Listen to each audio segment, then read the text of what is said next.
शासकीय कर्मचाऱ्यांना आता शिस्तभंगाची नोटीस पाठवली जाईल, तीही व्हॉट्सॲप आणि ईमेलवर।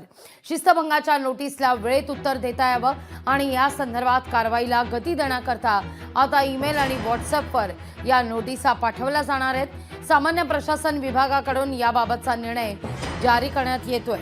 शिस्तभंगाच्या प्रकरणांचा निपटारा जलद होण्याची अपेक्षा आहे। यापूर्वी दोषारोपपत्र किंवा चौकशी अहवाल अशी शिस्तभंगाची संबंधित कागदपत्र व्यक्तिशः किंवा टपालानं पाठवली जायची। मात्र अनेकदा ही कागदपत्र संबंधित व्यक्तीपर्यंत पोहोचत नसल्याच्या तक्रारी होत्या।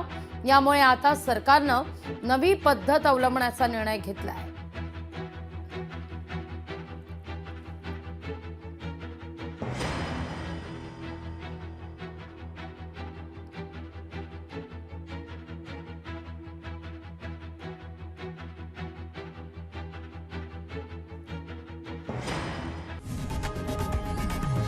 लोकशाही मराठी ऐका, पहा, जागरूक रहा।